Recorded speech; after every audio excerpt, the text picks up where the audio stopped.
Always good to be in your company. Thank you so much for tuning in to Channel 405. This is what leads this hour. The Ad Hoc Committee on Criminal Justice Corruption will hear from SAPS CFO Puleng Dimpane. She's expected to detail a work study cited by Minister Senzo Mchunu in the disbandment of the KwaZulu-Natal political killings task team. Zoleka Qodashe joining us live from the C-Max prison here. Zoleka, it's a good morning to you. Let's get a sense of the person that is set to actually be on the front line of the conversations this morning, what we can expect and where we are so far. Good morning again. Good morning, Arabile, and good morning to the viewers. Well, we are at the Hoshi Mamburu Correctional Facility here in Pretoria, which is a different setting to what we are used to in the chambers of Parliament's the Parliamentary Ad Hoc Committee, where it usually sits in Parliament or the NCOP. And so today we are expected to hear from the CFO of the SAPS, that's Lieutenant General Puleng Dimpane, speaking really about the finances of the SAPS and also those budgetary allocations that were made towards the political killings task team in the province of KwaZulu-Natal, because you'll remember that according to the testimony of the Minister, Senzo Mchunu, who's now been placed on leave of absence, the funds that were servicing the or allocated towards the PKTT were from national. So we're expecting that she will be speaking to those very issues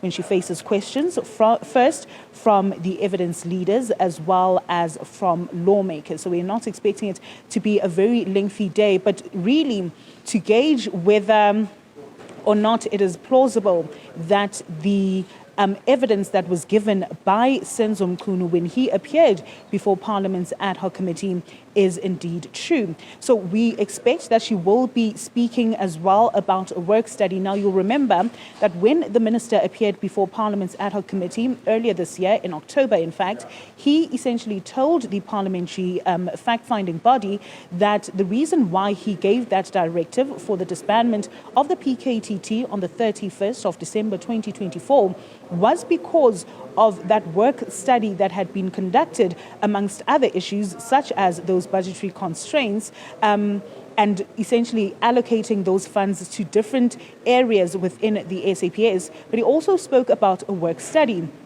And essentially in that work study, he said that that work study did not cater for a permanent unit to be made or for the PKTT to become a permanent unit within the SAPS, and instead that it was a temporary solution to a temporary problem. So we're expecting that she will be speaking to some of those issues and what she essentially knows in relation to the PKTT and its finances. But this is what the Minister had to say before Parliament's inquisitorial body in October.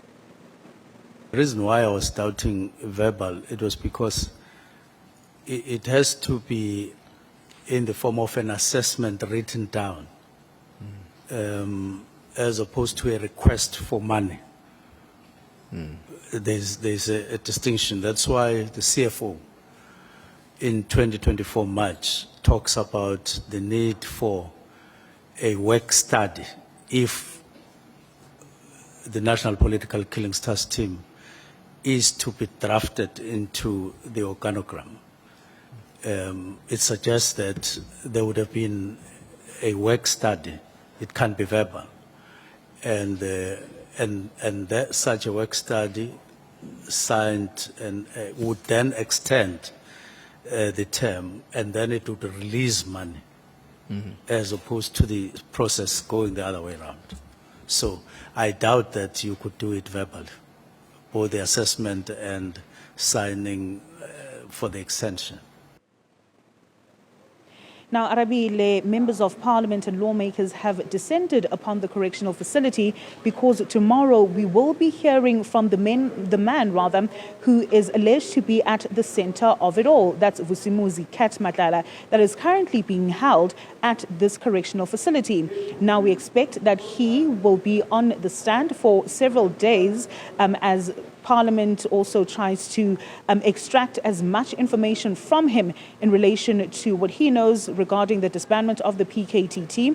You remember that when the minister drafted that directive for the disbandment of the PKTT on New Year's Eve last year, he essentially said that he was the author of that document, and also that the allegations by Nhlanhla Mkhwanazi, the top cop in the province of KwaZulu-Natal, that someone else, a third party, was behind that directive was untrue.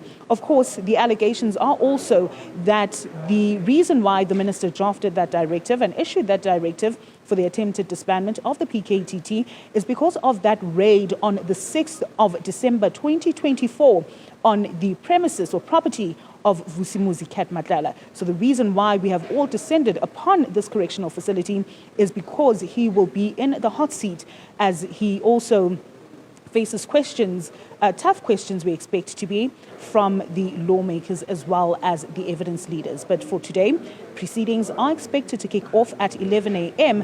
with SAPS CFO Puleng Dimpane in the hot seat. Yeah, and that is one we will definitely be looking out for. Zoleka, thank you so much for that thorough preview as we head towards proceedings that kick off a little bit later on this morning. My colleague Iman Repeti also just outside the Kgoshi Mampuru prison this morning.